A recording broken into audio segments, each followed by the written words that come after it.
Muito boa noite.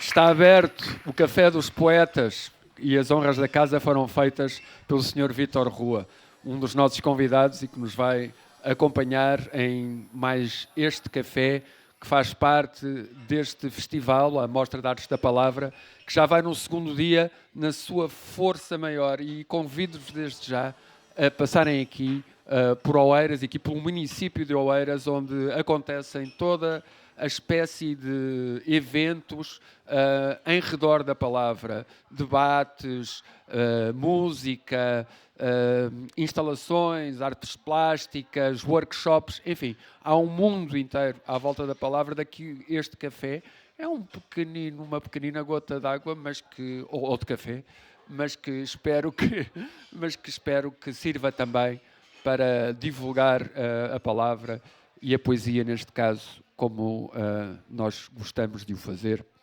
ou seja, com excelentes convidados. Como sempre, temos que agradecer desde já a Oeiras 27, à candidatura de Oeiras à Capital Europeia da Cultura, que nos permite também estar aqui a ter esta conversa e uma conversa com convidados magníficos, como sempre. Hoje o tema da tertúlia deste café vai buscar o seu título a um verso de Ângelo de Lima. Chama-se Para-me de repente o pensamento. Ângelo de Lima, para quem não sabe, é um poeta que viveu grande parte da sua vida internado num hospital psiquiátrico e aí criou, se não toda, quase toda a sua obra poética, de onde este verso, aliás, é retirado.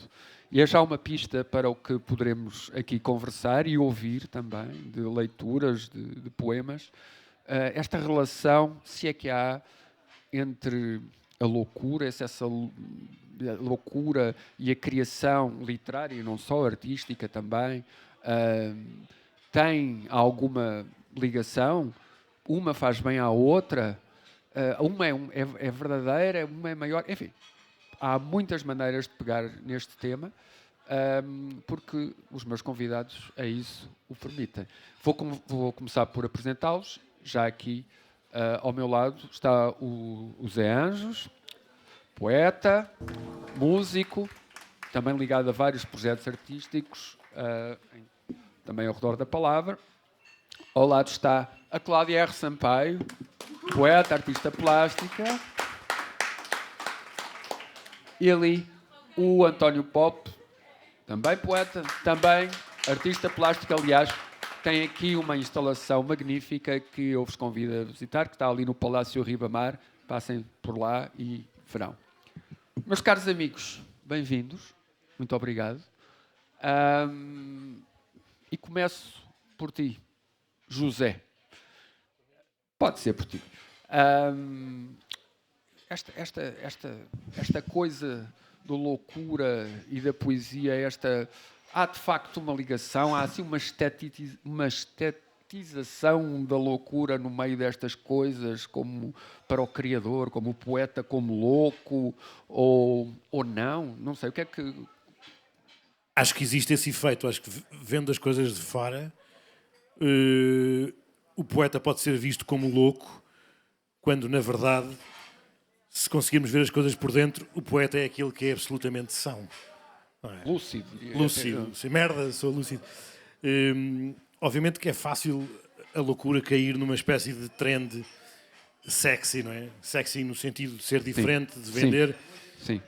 É fácil para quem está de fora das coisas, e eu falo disto por experiência própria, porque eu estou fora de imensas coisas, estou fora de quase tudo.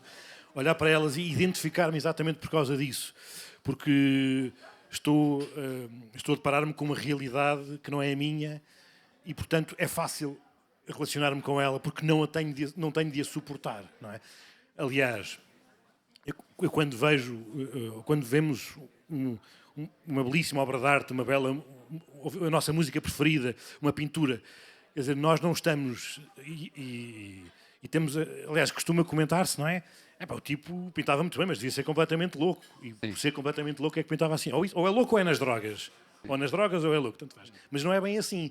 Há muitas pessoas que são completamente malucas da cabeça, do ponto de vista psicopatológico, e que nunca fizeram nada de jeito na vida. Como há muitas pessoas que...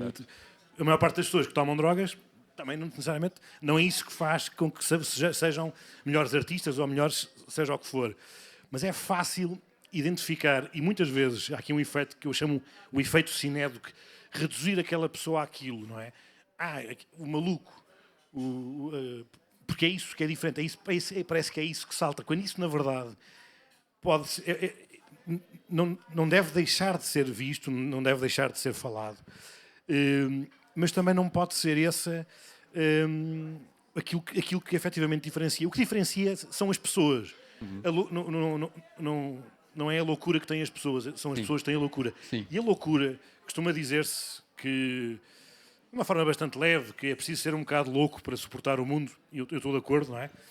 Se nós tivermos consciência absoluta da nossa existência e da falta de sentido que tudo isto faz, não é? O quão pesada é a existência, aí sim é que ficávamos mesmo absolutamente loucos, não é? Mas a loucura, muitas vezes, é algo que esmaga muito a capacidade de viver bem. E isso propele algumas das pessoas com mais ou menos talento. Eu acho que isso, no fim do dia, acaba por ser um pouco indiferente para o próprio. Propele as pessoas a fugir de qualquer coisa, não é? Não é a ideia de estarmos à procura disto ou daquilo, mas perceber do que é que nós estamos a fugir. E esse ato de fuga, pelo menos, tem uma vantagem, que é manter o movimento. Enquanto uma pessoa mantém o movimento, não cai, não entra em estagnação. O poema nasce desse movimento. Sim, e se calhar também, os poetas, diria eu agora, numa declaração ousada, que me vai levar a tribunal certamente, mas... Declaração ousada? Ousada. Uma declaração em segunda mão? Ousada. Sim, eu não compro coisas novas. Mas estava a dizer que é um pouco de miúdo, ou seja, o poeta, como se calhar qualquer criador, constrói uma realidade alternativa. Mas o leitor também. É? E o leitor também. Eu acho que os leitores é que são verdadeiramente loucos. Estávamos a falar disto há bocado ao jantar. Desculpa interromper. Não. Nós escrevemos estas coisas. Eles melhor do que eu. Mas quer dizer, quando vemos pessoas a ler o que nós escrevemos e a comprar e a integrar em planos nacionais de leitura, pensamos, bem, eles estão completamente loucos. Não é? Tudo chalupa, não é? O que é que estão a fazer a ler isso? Sim. Antes que o que o Zé fez agora comigo, por mas com favor, muito amor, como sempre, estejam à vontade para se intitularem, não esperarem pela vossa vez, assim que isso justificar para vocês, está bem? Sim. Porque isto é mesmo assim, é uma tertúlia conversada, portanto estejam à vontade. Aliás, eu posso lançar uma pergunta.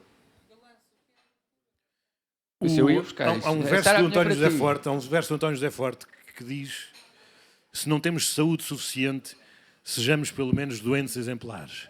Exatamente. É o que eu tento fazer. Exatamente. Ser uma doente exemplar. Eu já chego, deixa-me só ouvir. Não. Estás à vontade, querida, estás à vontade. Vou usurpar aquilo. Estás à vontade. Porque assim tiras umas perguntas todas, Cláudia R. Sampaio. É muito desagradável. Zé, eu pedia-te então para lançares um pouco de loucura normal em relação às leituras que tu trouxeste, alguns poemas. Loucura normal. Não, ou outra qualquer. Não, eu gosto muito do Bukowski. E ele também gostava muito de mim, se me conhecesse. Bom, eu trouxe vários poemas. Na verdade, não posso ler nenhum deles porque estão aqui crianças. Mas vou ler aquilo que me parece que é mais... Se calhar eu fazia sinal quando for o verso para taparem os ouvidos às crianças. Mas não tem nada de mal. Nós tivemos aqui o Manuel João, já está. Já tivemos aqui o Manuel João. Ok. Já há um precedente. Isto é um dos meus poemas preferidos. E lá está, não é um dos meus poemas preferidos por ser sobre a loucura. Até porque eu acho que é sobre tudo e sobre nada. Como dizia um poeta açoriano, está aqui um pouco de tudo, está aqui um pouco de quase nada. Que é um poema do João Paulo Esteves da Silva. Que aliás, que é poeta, músico, aliás, um músico absolutamente maravilhoso. E que se chama O Corpo Ardeu. E que vai assim, vamos a isso. O corpo ardeu. Atirámos um homem do penhasco abaixo. Toda a aldeia reunida no adro. Corremos sobre ele aos gritos. Fizemo-lo cair de grande altura.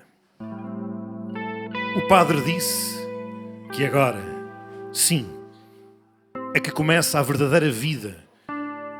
E eu pensei com muita força e muita fé. Mete a verdadeira vida no cu. Acordo à meio da noite com os uivos das pessoas sãs. Prendem um homem no manicômio, atam-no à cama, enfiam-lhe comida pela goela abaixo, engordam-lhe o fígado. Ele tinha um anjo dentro da cabeça, sempre a levá-lo, a voá-lo muito para lá das nuvens.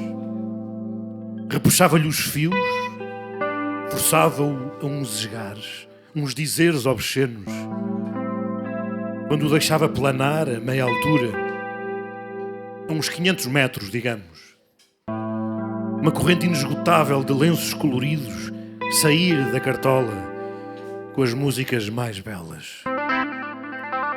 Tanto medo da loucura, tantas verdades incómodas ali à mostra, tantos segredos insuportáveis.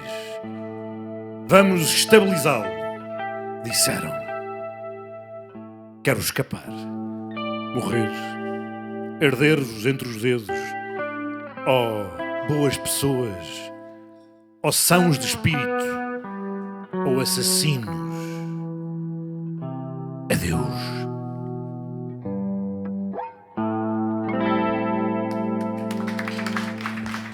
Obrigado, Zé. Vítor Obrigado, Rua, Vítor. João Paulo Esteves da Silva. João Paulo Esteves da Silva. Então, Cláudia. Olá! Olha, Cláudia, ia pegar um pouco pelo que estavas a dizer para te lançar assim uma espécie, não sei se será provocação, mas pelo menos qualquer coisa para a tua resposta.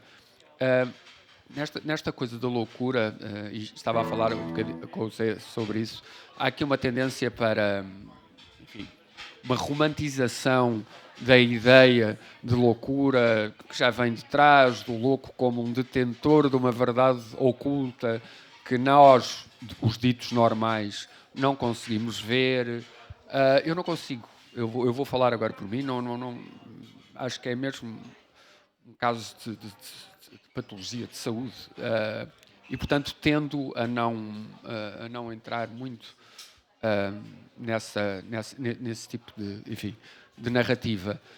E como eu sei, ainda para mais, que tu estás metida num projeto muito particular que lida de perto com estes aspectos, eu gostaria que me falasses disso, justamente, e qual é a tua visão sobre isto da loucura e a relação com a criação? Se é que há alguma, não sei. Ficávamos aqui até amanhã, por isso... Temos tempo. Eu vou resumir. Bom, é porque, de facto, o que eu estava a dizer há pouco é que eu estou sempre a questionar-me, precisamente na escrita até, sobre o que é loucura. Porque eu não sei responder a isso. Acho que muitas vezes fala disso com muita certeza. Então, é um tema recorrente teu? Será? Sim. Aliás, a minha escrita é questionar-me acerca de tudo, por isso, e essa é uma das minhas questões. Porque, de facto, eu já estive internada com loucos e não sei, muitas vezes o que acontece é que eu vejo cá fora o que acho que é mais louco do que se calhar via ali dentro. Claro que chamamos de loucura as coisas que estão fora dos nossos padrões, aquilo que não conseguimos entender. Certo. A isso chamamos de loucura. E eu entendo isso. Essa romantização, por exemplo, vem de... Se tu disseres, o Salvador Dalí é louco, É uma coisa, parece que é uma coisa fixe, é uma coisa cool. Sim. Mas as pessoas esquecem-se que de facto estamos a falar de doença mental. E aí quando se fala ele é doente mental, já não soa lá muito bem, já não é muito agradável, é doente mental.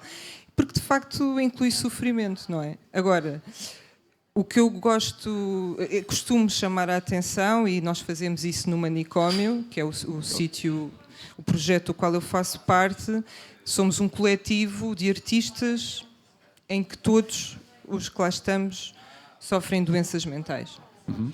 E o que nós tentamos chamar a atenção com a nossa arte e com outras coisas que fazemos é precisamente mostrar que as pessoas com doenças mentais, os loucos, podem fazer parte da sociedade, porque antes, quando eram internados, há pouco estava a falar disso ao Zé, por causa de um livro que infelizmente não conseguia encontrar em casa, que eu ia trazer, mas os doentes, quando entravam num hospital psiquiátrico, deixavam de ter nome. Era um número, era o 513, o 504, e isto diz muito. Horrível. Já evoluímos bastante, é verdade, mas ainda há muito por fazer, pronto, nesse assunto. Sim, há uma ostracização de... Continua a haver, tenho plena noção, por isso é que sempre que posso falar sobre isto, gosto de falar sobre isto, porque, por exemplo, as primeiras vezes que falei, recebia mensagens de pessoas a dizer: não fazia ideia que tinhas uma doença mental. E eu, mas tinha que andar com uma t-shirt, um crachá, como é que se sabe, não é? Pois. Mas é porque não conhecem muito bem. E as coisas estão a evoluir daquela... Estão a evoluir, apesar de tudo, em termos de sensibilidade para esse tipo de problemas, ou não? Da experiência do Manicômio, ou seja, o teu projeto... Mais ou menos. Posso dar aqui um exemplo, logo que eu acho que diz muito. Há pessoas que escrevem para o Manicômio a dizer: eu quero aquele quadro que eu vi hoje no Instagram, eu quero comprar. E depois, quando alguém responde a dizer qual é o preço, a pessoa fica muito espantada, porque, como é a arte dos maluquinhos, coitadinhos, pensa que é assim uma coisa, são quadros a 20 euros e querem ajudar. Pois. Mas o que o Sandro Rezende, que é o fundador do Manicômio, quer precisamente mostrar é que é arte, são artistas como os outros, é uma galeria como as outras. Com certeza. E aí, pronto, estou a dar este exemplo só para veres que há logo, a pessoa já vai às vezes com uma disposição para pensar algo. Mas há outras pessoas que não. Pronto, também há as pessoas que de facto são incríveis e... Acho que já houve uns avanços, sim. Não sei. Não consigo ver. Acho que estou demasiado dentro do assunto para conseguir perceber. Para distanciar-se, para perceber. Mas já o que estás a dizer já não é mau. Minha querida, então, é para ler, agora pedia-te a ti. Sim, agora é para ler. Então, eu vou ler um poema deste livro, deste tesourinho, que é a Antologia Surrealista do Cadáver Esquisito. Excelente. Está autografado pelo Cesarini, portanto. E vou ler... Acho que os surrealistas ficam muito bem no tema de hoje. Este poema é um Cadáver Esquisito do Mário Cesarini com João Rodrigues. E chama-se O Lourinho Escorreito. O que é o suplício de Tântalo? É uma luz muito íntima que nos aquece à noite. O que é o suicídio? É descer lentamente com o vagar de quem sobe. O que é o amor? É uma rua muito sossegada onde só se passou uma vez. O que é muita fome? É um tinteiro de prata cheio de sangue. O que é a nobreza? É o vento vindo dos bosques. O que é o sonho? É o simulacro da melancolia. O que é a coragem? É uma igreja dentro de uma nós. O que é um gato? Desculpem, o que é um galo? É uma dilatação na parte posterior da cabeça. O que é a razão? É uma carta vinda de longe. O que é a noite? É um texto muito antigo entoado por uma multidão de sapos. O que é o destino? É o amor a todo o comprimento. O que é a infância? É uma ilha que emerge rapidamente. O que é a pintura? É um banho turco prolongado. O que é a monarquia? É um saco cheio de pedras a pedir que o carreguem. Quem é a tua mãe? É um mendigo que espera pela noite para rir. Que somos nós? Os olhos do pássaro morto em viagem. Que esperamos? A tua esperança. Que fazemos? O dia. Quem era António Maria Lisboa? Um oráculo distraído que nunca disse a verdade. E onde vivia? Ao colo de uma estátua de farinha. Por que vivia? Porque houve sempre quem o quisesse matar. O que é o nervoso? É a lamparina de aço. O que é a paciência?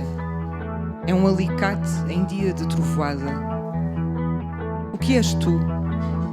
Um fio que ato à volta da cabeça.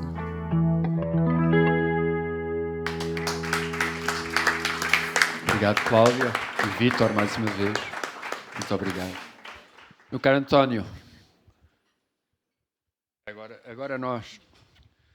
O que é que tu tens estado a ouvir? A pergunta é basicamente quase a mesma. Também és artista, também estás... Eu depois, mais tarde, irei fazer uma mais específica, mas sobre esta relação entre a dita loucura e a criação, o que é que tu tens a dizer? Eu lembrei-me, há pouco tempo, li, e é teu ou é... a loucura é o oráculo, o mais credível oráculo. A Cláudia escreveu: a loucura é o mais credível oráculo. E também me recordo de uma história. Eu devia ter uns 14 anos e alguém gritou: só há pão para malucos. Só há pão para... Só há pão para malucos. Alguém gritou isto. Eu lembro-me, não há pão para malucos, não é? Mas a pessoa ter dito o contrário, só há pão para malucos, houve qualquer coisa que me aproximou dessa loucura ou dessa ideia. Porque mesmo naquela transformação do dizer isso, existia uma loucura, e nessa loucura da criatividade ou da espontaneidade de transformar qualquer coisa imediatamente. E eu resolvi, eu memorizei um poema do Camões, esse grande louco. E no dia dele, ainda para mais. E é o dia dele, pronto, eu resolvi, vou dizer esse poema. Acho que existe nesta loucura, e a loucura tem muitos lugares, não é? Tem muitas perspectivas, tem muitos pontos de vista, tem muitas fugas, tem muitas liberdades também por essa...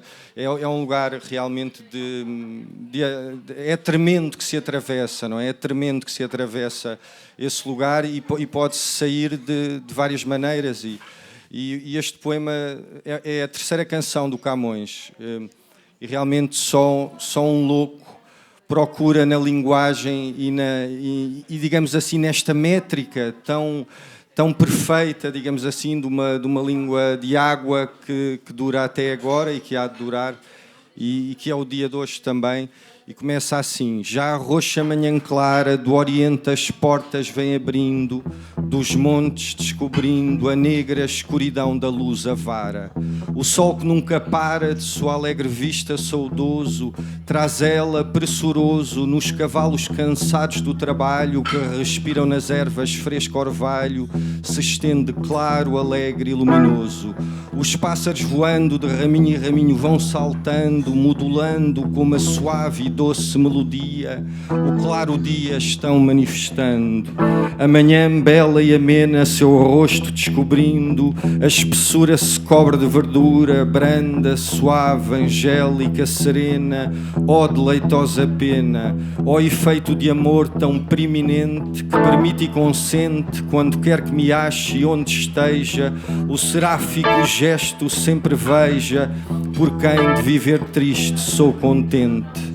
Mas tu, aurora pura, de tanto bem dá graças à aventura, pois as foi pôr em ti tão diferentes que representes tanta formosura.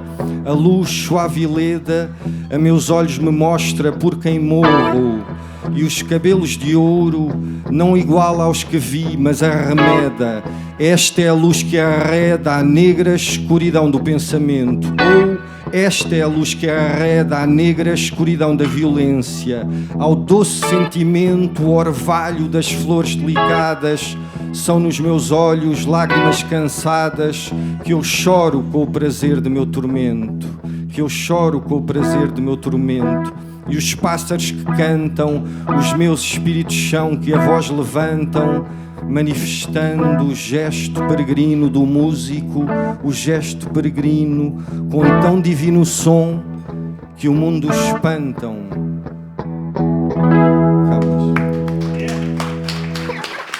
Bravo, obrigado. E obrigado a Camões neste dia. Camões, esse grande louco. Grande louco. Mas ainda bem.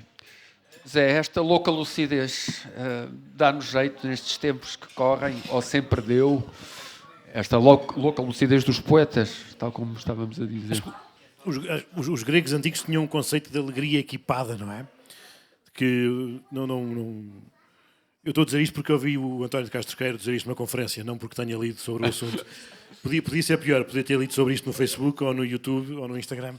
Não, mas isto foi uma ideia que me convocou muito. Esta ideia de alegria equipada, ou seja, para não se transformar numa euforia, para não se tornar disfuncional, foi assimilada por mim de outra forma.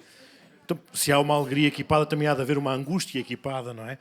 Também há de haver uma loucura equipada. Não é? Sermos nós os donos da nossa própria... Sermos nós os donos dos instrumentos da nossa própria perda. Não é? Enquanto conseguimos dominar esses instrumentos, não sucumbimos a eles. Não é? Uma espécie de dança.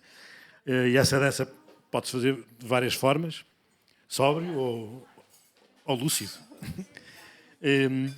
Agora, eu vou retomar um pouco aquilo que a Cláudia estava a dizer há bocado, porque é a grande verdade. Nós não sabemos o que é a loucura. Nós, nem os loucos, nem os ditos loucos, nem os doidos, nem os doentes mentais, nem os médicos, temos pistas, não é? E temos pistas sobre... Aliás, há quem diga que a loucura é uma forma de absoluta clarividência, não é? Porque o louco vê aquele que... Aliás, o próprio... Estamos a falar disso, justamente, sim. Exatamente. Aquele físico prodigioso, não o outro, do Jorge de Sena, o Hawkins, dizia que a depressão era como um buraco negro. A depressão funcionava como um buraco negro. E ele percebia bastante de buracos negros. Uma pessoa entra, ou seja, do ponto de vista teórico é assim, do ponto de vista prático, eu já fui perto, mas nunca entrei. Uma pessoa entra, mas tem que sair sempre do outro sítio. E vai sair sempre numa realidade e numa dimensão diferente.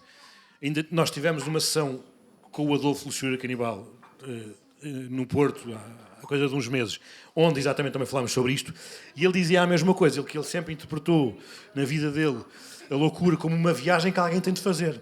A pessoa tem de fazer essa viagem, ponto. Deixem-na em paz para ela fazer. Quer dizer, se ela estiver a autodestruir-se, claro, ajudem-na. É preciso ajudar quem precisa ser ajudado. Quer seja louco, quer tenha ficado com o pé preso na porta.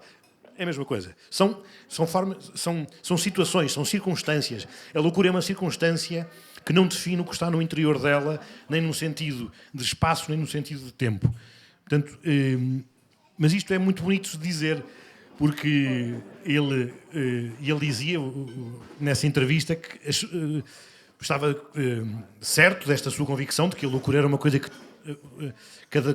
cada um tinha de fazer a sua viagem, até ao momento em que o pai ficou com demência e experienciou episódios de absoluta patologia, que é uma pessoa com demência, que há tantas que não reconhece e que está a pedir ajuda a pessoas na rua para virem afastar aquele estranho que o quer fazer mal, que é o filho dele. Não é? Portanto, ele aí perguntou-se, e ele perguntava isso de uma forma bastante angustiada. Então, mas quer dizer, mas a loucura também é isto? É a negação absoluta dos afetos. Portanto, a propósito também da estetização da cultura, da loucura, a cultura também tem o seu quê de louco. Voltamos sempre ao mesmo facto, que eu acho que a prioristicamente nós não sabemos o que é. E vou citar o Valério Romão em relação a um tema que é um pouco à parte, mas que eu acho que tem aqui todo o cabimento. Ele tem uma crónica no Hoje Macau sobre o autismo que é maravilhosa, convido todos a ler, porque o Valério Romão tem um filho autista e ele diz que, portanto, nos primeiros anos do filho dele, do Guilherme, passou, ele e a mãe leram tudo o que havia para ler sobre o autismo. Queriam perceber o autismo. Ninguém lhes conseguia explicar, aliás, até perceberem. Aliás, ele tem um livro sobre isso, o primeiro romance dele chama-se Autismo, e ele diz que é impossível pôr todos os autistas dentro do mesmo saco. Dizer que têm todos a mesma doença, não têm.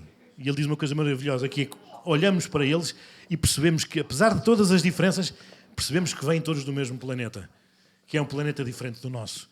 Porquê? Porque a linguagem é outra, a linguagem é diferente.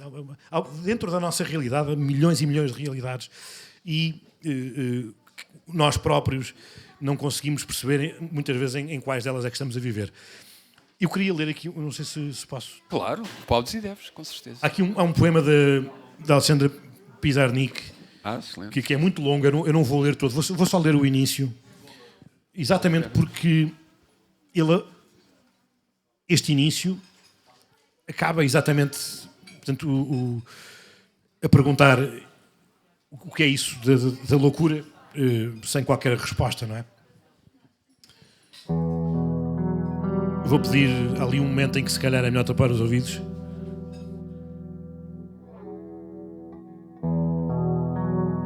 Eu vou ler aqui este introito que é bonito. Alejandra Pizarnik morreu em setembro de 1972. Sala de Psicopatologia, que é o nome deste poema, data de 1971 e foi escrito quando se achava internada no Hospital Pirovano para doentes mentais, em Buenos Aires. Integra o conjunto intitulado Textos de Sombra, encontrado após a sua morte e que incluía 8 manuscritos inéditos. Sala de Psicopatologia. Ao cabo de anos na Europa, isto é, Paris, Saint-Tropez, Cap Saint-Pierre, Provença, Florença, Siena, Roma, Capri, Ischia, São Sebastião, Sant'Ilana del Mar, Marbella, Segóvia, Ávila, Santiago e tanto, e tanto. Para não falar de Nova Iorque e do West Village, com rastros de raparigas estranguladas. Quero que um negro me estrangule, disse. O que queres é que te viole, disse. Ó Zygmunt, contigo acabaram-se os homens do mercado matrimonial que frequentei nas melhores praias da Europa. E porque sou tão inteligente que já não sirvo para nada, e porque tenho sonhado tanto que já não sou deste mundo, aqui estou, entre as inocentes almas da sala 18, persuadindo-me dia após dia de que a sala, as almas puras e eu, temos um sentido, temos um destino. Uma senhora originária do mais obscuro bairro de uma aldeia que não figura no mapa diz: o doutor disse-me que tenho problemas. Eu não sei. Tenho alguma coisa aqui. Toca nas mamas. E uma vontade de chorar que... Mamma mia. Nietzsche. Esta noite terei uma mãe ou deixarei de ver? Strindberg. O sol. Mãe. O sol. Eluard. É preciso bater na mãe enquanto é jovem. Sim, senhora. A mãe é um animal carnívoro que ama a vegetação luxuriosa. No momento em que a pariu, abre as pernas, ignorante do sentido da sua posição destinada a dar à luz, à terra, ao fogo, ao ar. Mas depois uma pessoa quer voltar a entrar nessa maldita vulva, depois de ter tentado nascer por mim mesma, extraindo a minha cabeça pelo meu útero. E como não consegui, procuro morrer e entrar no pestilento refúgio da oculta ocultadora cuja função é ocultar. Falo da vulva e falo da morte. Casar-se-iam com o leproso. Vós, os insignificantes médicos da 18, são ternos e até beijam o leproso. Um instante de imersão no baixo e no obscuro. Sim, disso são capazes. Mas logo vem a vozinha que acompanha os jovenzinhos como vós. Poderias fazer de tudo isto uma piada, não é verdade? E sim, aqui no Pirovano há almas que não sabem por que motivo receberam a visita das desgraças. Pretendem explicações lógicas, os pobres pobrezinhos. Querem que a sala, verdadeira pocilga, esteja muito asseada, porque a ronha causa-lhes horror, e a desordem, e a solidão dos dias vazios habitados por antigos fantasmas, emigrantes das maravilhosas e ilícitas paixões da infância. Oh, beijei já tantas betinhas para dar por mim de repente numa sala cheia de carne de prisão, onde as mulheres vêm e vão falando das melhoras. Mas curar o quê? E começar a curar. Por onde? Alejandra Pizarnik. Obrigado, Zé. Como é longo, mas aconselho a procurarem. É muitíssimo bom. Cláudia, estavas a falar há pouco daquilo que tu... Hã? Não percebi. Tens tempo, queres que eu tenha um tempinho? Não, ia-te perguntar agora, porque falaste nisso, na tua relação com o que fazes, neste caso a escrita, e perguntava-te se de certa forma tu te sentes, tu dizes questionar, mas estarás também ali a lutar contra demónios, sentes-se como uma terapêutica ou nem por isso? A escrita, para mim, não tem mesmo terapêutica, porque às vezes ainda fico pior. A escrita... Eu sofro quando escrevo. A pintura, por exemplo, sinto-me mais leve, até um lado muito mais infantil que eu tenho. Acho que me sai muito mais na pintura. Tenho muitas recordações de infância em que fazia o que me apetecia e lido muito com a pintura nesse sentido, de fazer o que me apetece. Não me levo nada a sério na pintura. Bom, nem nada. Nem na Nós levamos a sério. Não, mas na escrita tenho um processo um pouco diferente, que é... Eu para escrever entro numa espécie de... Eu chamo-lhe um transe. E se me tocarem a campainha não abro, se me telefonarem não atendo, já não consigo sair dali. E há um sofrimento, porque vou a sítios onde não vou agora aqui a falar contigo, é impossível. Claro. Portanto, e a escrita serve muito também para... Às vezes só quando escrevo é que percebo o que me aconteceu numa certa situação. Se estou doente, se estive doente, parece que só escrever é que faço o processo de começar a perceber o que me aconteceu ou o que me está a acontecer, ou quem sou. Acho que é na escrita que me vou revelando a mim própria até. E é doloroso então. Ser eu é complicado, pá. A Dorothy Parker é que tinha uma... Por causa desse mito de... Uma vez perguntaram-me isso num festival literário, que não disseram-me, uma pessoa no painel de convidados, não, uma pessoa para escrever é preciso ter prazer a escrever, é preciso amar escrever, é preciso ter luz, ter não sei o quê. Aliás, vários escritores disseram isso, mas a frase é mais comumente atribuída a Dorothy Parker, que é I hate writing, I love having written. Adoro escrever, adoro ter escrito, pois é isso. Mas dá imenso prazer depois pegar no livro escrito. Felizmente para nós. E nós também agradecemos. Muito obrigado. Podes exemplificar agora. Por exemplo, pedia-te para fazeres uma leitura. Pois é, eu não me ia ler. Eu te tinha dito ao Zé. Se eu pedir ler, está bem. Entretanto, estava a ouvir. Eu percebo esse pudor, mas eu não tenho vergonha nenhuma. Porque, de facto, como eu não encontrei os livros que queria trazer para esta sessão, os poemas depois que eu ia ler a seguir não estão tão dentro do tema. Ok. Mas lá chegaremos, lá te pedirei. Ora, o que é que eu ia ler? Se calhar vou ler da Primeira Urina da Manhã. Porquê que este meu livro se chama A Primeira Urina da Manhã? Porque o escrevi depois de ter estado precisamente internada num hospital psiquiátrico e todos os dias, lá está, iam à cama tirar sangue, tinha que dar a primeira urina da manhã e E pronto, e acabou por ficar esse o título, porque havia como que um ritual, associava muito uma espécie de ritual dos exames, das coisas que me faziam todos os dias a esse tempo. E eu vou ter que pousar o microfone. Por favor. Título, aliás, que criou vários embaraços a livreiros, não é? Criou, aliás. Criou vários embaraços a livreiros, porque não é comum uma pessoa chegar a uma livraria e pedir a primeira urina da manhã. Não é? Ou estar-se a debater com alguém, não é? Alguém diz, eu adoro a poesia, como aconteceu, adoro a poesia da Cláudia R. Sampaio, adoro ver no escuro, e eu responder, o que eu gosto é da primeira urina da manhã. Exatamente. A pessoa não sabia que a Cláudia tinha esse livro e ficou a achar que eu era algum... Então, encontrei. E é o primeiro poema do livro.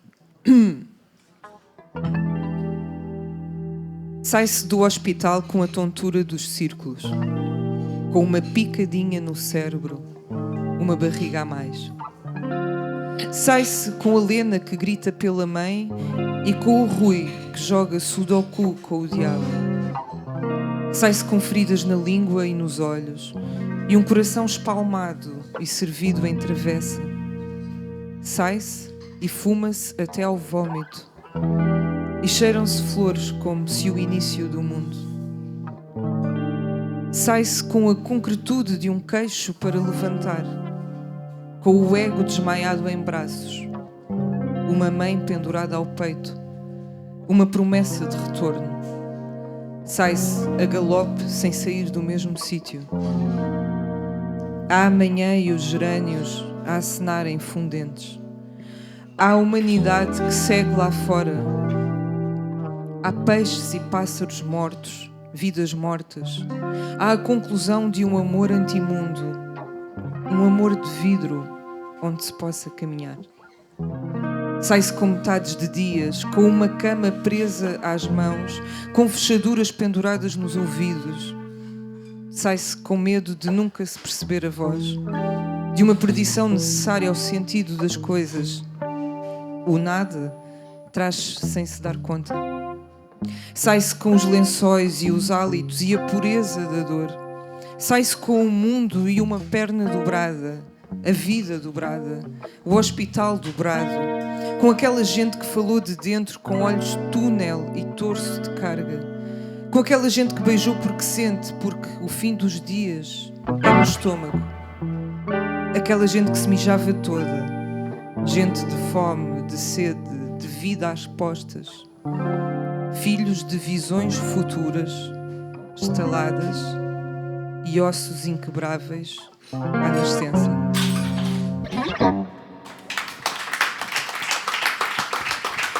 Muito obrigado, Cláudia, muito obrigado por acederes ao meu pedido. Muito obrigado, prometo que para a próxima já não digo nada.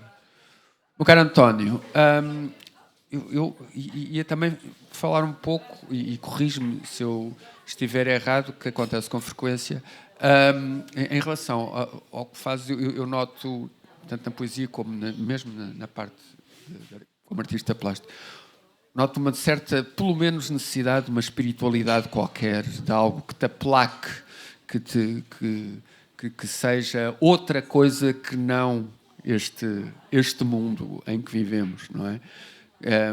Tu achas que essa será, digamos, o teu escape, a tua loucura em relação à loucura que é normal, não é? Que é dita normalidade, que é que vivemos? O espírito, não é? Esse verso, lavra o espírito dos corpos, não é? Procurar... Sim, a loucura é muitas vezes espiritual, digamos assim. Existe esse levante, não é? Esse voo, existe essa... Mas o que realmente cria, eu acho que é uma conjugação de tudo isso, de um lugar... O lugar do espírito não é, ele está aqui, ele não está num outro lugar para depois, ele somos nós, não é? Somos nós também agora e a atravessar, e não há, somos nós nessa loucura. Eu vou começar a dizer um poema, e no meio do poema talvez isso... Sim. É um poema que foi escrito Mumtaz, que é uma grande amiga que morreu em 2019. Nós escrevemos este poema também nesse lugar em que escolhemos. Nós queremos realmente escrever poemas e este poema salva também de alguma maneira, exatamente porque nos ensina tanto e porque nós criamos um entusiasmo enorme. E nós dizíamos mesmo, quando nasce um verso, como por exemplo o verso "O mar também nada", que é um verso que primeiro aparece o mar a nadar, depois aparece o mar ao leme e de repente aparece o mar também nada. E nesse verso existe qualquer coisa que fica a vibrar e nós dizemos que batemos na cúpula lá em cima e que subimos e voltámos a descer e que existiu essa clarividência da loucura e da loucura ser o oráculo, não é? O delírio ser o oráculo. Nós dizíamos também a respiração é o oráculo. A respiração é o oráculo e é nesse lugar da respiração que faz toda a diferença. Então agora, não é? Agora vemos bem toda essa... os pulmões. E então este poema começava assim, de certa maneira, com uma brincadeira, que era matéria sensacional, um alvo que acerta em sintonia com o que não cessa, o cardiograma do novíssimo ritmo cardíaco, um azul quente, 1000 oratório de mar, o alvo de Marte é o seu próprio ter lugar, a hora zero da semente, criar um naufrágio para salvar um original, salvar ainda o delírio do lírio, ou salvar o lírio do delírio, o dilúvio do pranto, o primeiro molde de água, inaufragável o mar também nada, no universo ao relento, inaufragável o mar também nada, uma imagem para contemplar o som que nunca para a revelação da natureza, indita o ritmo na arritmia, o olho que lembra no segredo de vidro esse grande no descomunal, a megalomania descalça, o amo que serve a coroa e a sandália, talvez já nasci, à velocidade dos vidros dos loucos que escorrem pelos séculos, o céu na boca, uma seta de cinto, o palhaço na inteligência. Amar é no sorriso que o ponto exclama, ela há de contínuo, o trapezista aspira no fundo à superfície, uma plateia de ossos à escuta. A queda da palavra tempo era como que uma cadeira sentada, sem eu não falar de coisa alguma, com as cordas por baixo. Uma voz que floresce e nos transplanta, a língua das árvores, uma cortina para descortinar o tambor do olhar, a hélice vital, a harpa humana, reserve-me ao raro, reserve-me à loucura, reserve-me ao raro, não há nada como a ver, fazemo-nos ao fazer, cantamo-nos, tocamo-nos ao tocar. Uma mudança da noite para o escuro, dupla sentinela, um misto de antemão e luva sem par. O presente na lapela, a lupa de para sempre, um caracol rompante, dança ao som da construção, de gazela no passo, a dança imortal da música, qualquer coisa de extraordinário, a dança imortal da música, qualquer coisa de extraordinário, estranha estadia no mundo. Nasce pescador e reencarna peixe, de coral nas fontes, a criatura uterina que não se afasta da sua matéria-prima, a espontaneidade, a autoridade mágica das crianças e todos os planetas que em nós orbitam, amar, no universo à letra, imanente à espera, o poeta inspirado é sem obra, não há nada como não querer. Uma via em contacto do próximo ao próprio, princípio que nos precipite, trapézio sem ésio, vertigem virgem, das flores ao mundo, do mundo às flores, das flores ao mundo, do mundo às flores, água vezes água, vezes água, vezes água.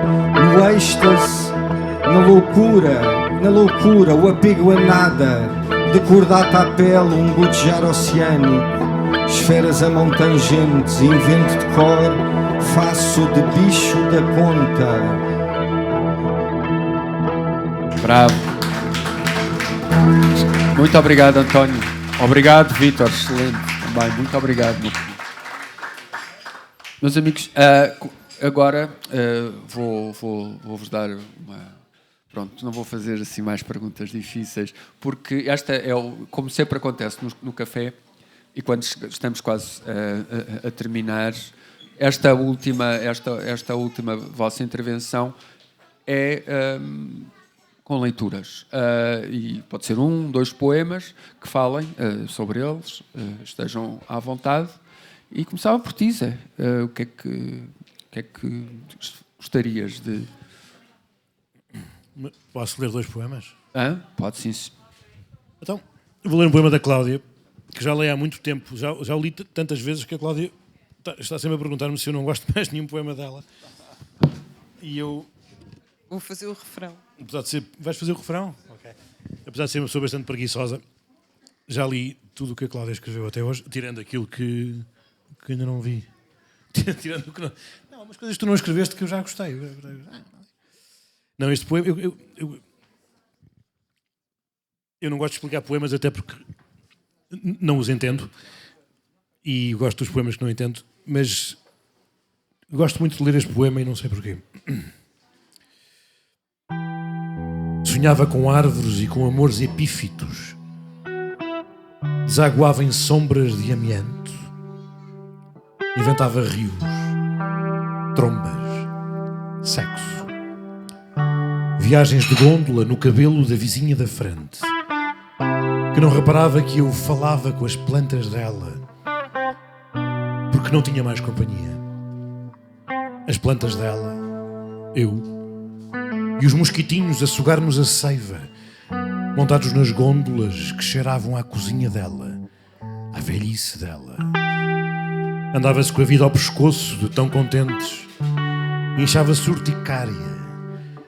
Ninguém trazia guilhotinas, só fé. Ninguém pensava que ser triste era triste. Ninguém pensava que viver era estar vivo.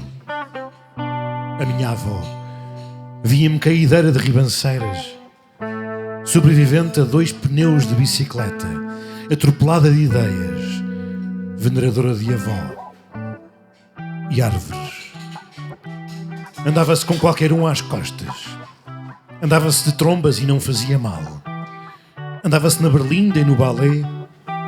Quando fazia a espargata e punha o pé junto ao pescoço, tudo parecia menos o ridículo. Andava-se na rua a sorrir pliés, corria-se à volta de um arbusto, desfazíamos-nos em ciçones e vomitava-se a vida depois do almoço. Vomitava-se e era bom. Saía-se da cama a gritar Aleluia. o corpo em ingestões atmosféricas de amores, os calcanhares no focinho, a cabeça vendada. Saía-se da cama a gritar Dói-me os cornos. Mas nada disso fazia mal, porque se os cornos doem, um dia param de doer, assim como as costas, a alma e as inevitáveis injúrias.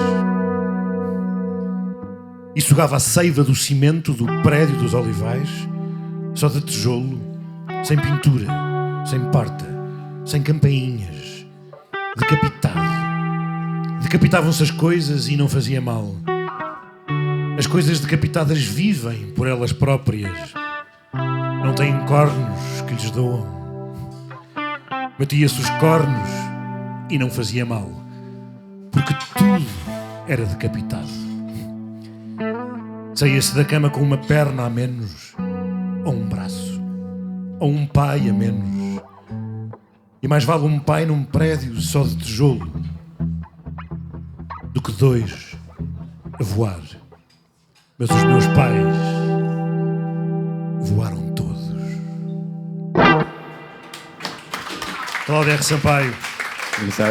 Com a participação especial de Cláudia R. Sampaio. Obrigado, Zé. Mas podes dizer outro, querias dizer outro, não era? Digo mais um curtinho. Por favor.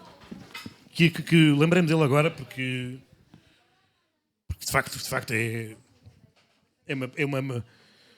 uma proposta de definição de loucura, não é?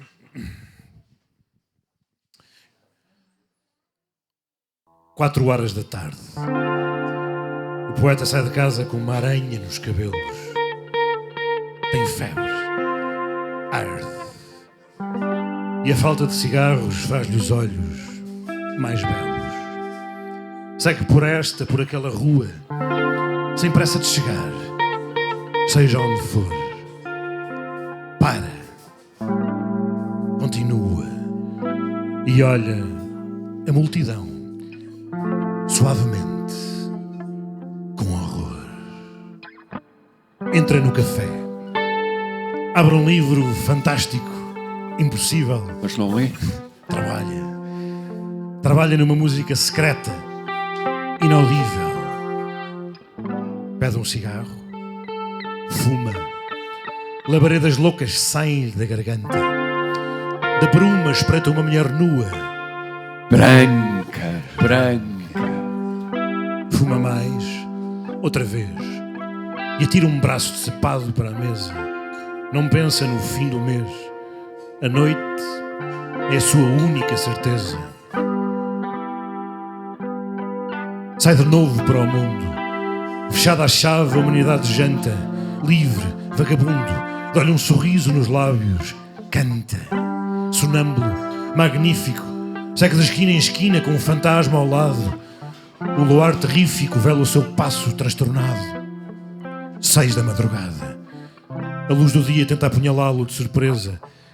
Defende-se à dentada de uma vida proletária, Aristocrática. burguesa, febre alta, violenta e 2 olhos extraordinários, terríveis, belos, fiel, atenta. A aranha leva-o para a cama, arrastado pelos cabelos. Vítor Rua. Este poema é do António José Forte. Zé. Isto não foi ensaiado, mas se fosse... Vai ser. Minha querida Cláudia, então. Estou a ver tão mal. S de solidão. Solidão é uma palavra obscena. É mesmo a única palavra irremediavelmente obscena de que já ouvi falar. Cheira a atropelos, pudor, colhões e tenho medo. Medo. Um homem pode dar por si a cometer crimes sem grandeza, assassinar, por exemplo, princípios superlativamente adolescentes. Prefiro a decomposição da pele, uma taberna entre cabeços, o petróleo de candeeiros que projetem sombras imóveis, recantos, pequenos estrumes. E já agora, se me dão licença, um frio de certo modo inculto a bater no vidro da janela, nos ossos, talvez nos ossos quando se acaba o dinheiro. Mas é humano, bárbaro e humano. Uma espécie de sinfonia entregue ao poder de cada qual. Arrecadações da alma, mansas. E dardejante o círculo azul de um copo de aguardente. Aguardente, imagine-se, a saltar dentro de si, a subir. E um homem dizer imortal: senta-te, copo, bebe comigo. E ele senta-se e bebe. É remoto, quase no outro lado das trevas. Mas magnífico, oh, tão magnífico. E ainda há quem me fale de escritores, romances e até de revoluções, balelas. Quero uma nora que para o mundo renta ao fogo do inferno. E a água detida, doente, de preferência afogada pela mão de Deus a arder. Nada de riscos. Eis do que falo. Precário, inviolado, entregue ao soalho. José Amaro Dionísio. E tem um belo final, que é um mini poema do mesmo autor, José Amaro Dionísio, que diz assim: só para confirmar, toda a sobrevivência é um crime. Uau, bravo! António, podia-te então. Então, vou tentar recordar o fim ao princípio de algumas canções do Camões por onde comecei, depois vou fazer uma fusão aqui entre alguns poemas. E há uma canção que eu não sei se... Há aqui uma canção que é uma... Mas com o toque, se a canção vai por... Mas, então o Camões diz assim também... assim vivo, e se alguém me perguntasse, canção, como não morro, podes-lhe responder que porque morro. Canção, se já não queres ver tanta crueldade, lá vás onde verás minha verdade. Canção, neste desenterro viverei. Canção, não mais que já não sei que digo. Canção de cisne feita na hora extrema. Canção de cisne. Canção, tu estarás aqui acompanhando estas claras águas, canção. E esta canção é uma, digamos assim, uma cura para a loucura que nos pode avassalar e aquela que já não deixa qualquer ligação ser fértil. E então a canção é a mistura entre duas canções de embalar. Uma canção persa e uma canção portuguesa.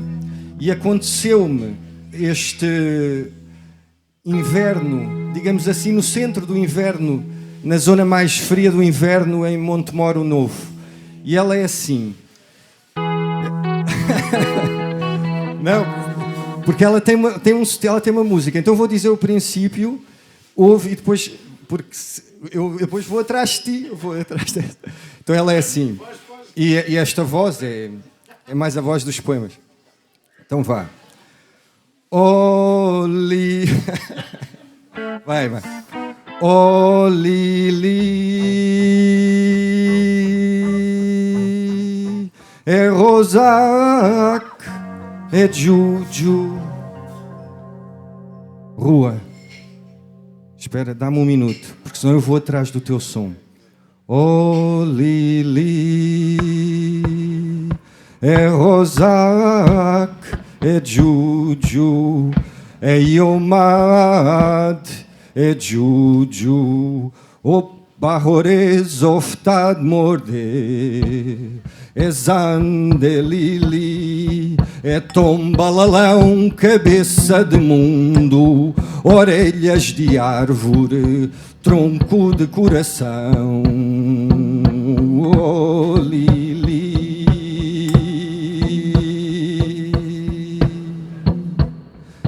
Amor, cuida da música, canção do tempo do andar, tão descalça que a tua planta não magoa ao caminhar, arqueias de tanto cantar, tesão em barda de tanto amar. Cuidas de um monte de bardos e eu, teu amante Cambô. Oh, Lili, oh, Zaco, Juju, oh, Mad, oh, Bahores, oftad morde, Zande shodem, oh, Zande shodem, Lili, Rosac, Brunchi. É Rosac, é Lili, oh Juju, oh Made e oh Bahores oftad, é Parompada me vidviat.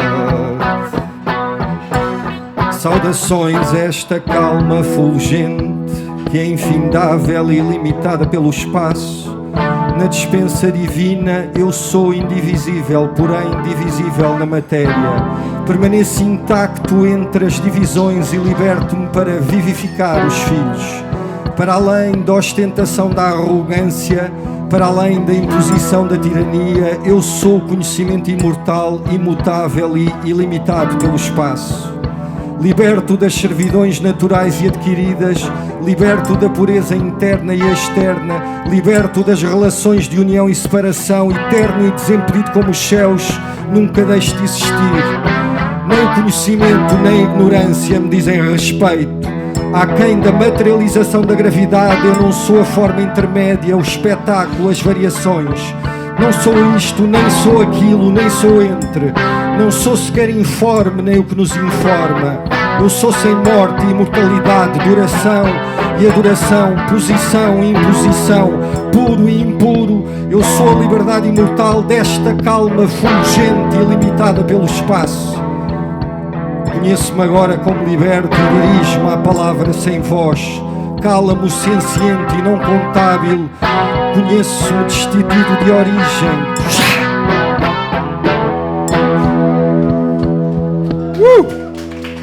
Bravo, António. Bravo, Vítor.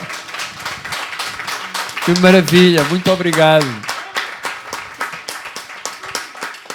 Ora bem, não me apetece nada fechar o café. Mas vai ter que ser.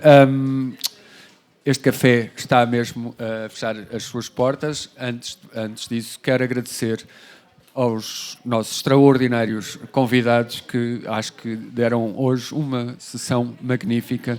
Quero agradecer então aos José Anjos, à Cláudia R. Sampaio, ao António Pop. Já vou deixar o Vítor para o fim, vão perceber porquê. Vou também agradecer, como de costume, ao município de Oeiras, à candidatura à Capital Europeia da Cultura de Oeiras, à Associação A Palavra que montou este festival Mostra de Artes de Palavra e que, mais uma vez, vos convido a visitarem até dia 13 de junho, um dia inteiro, dias inteiros de atividades para todas as idades mesmo. Convido-vos mesmo a passarem por cá. Amanhã estamos abertos, mas por hoje quem vai fechar a porta e apagar a luz é o Sr. Vítor Rua. Muito obrigado.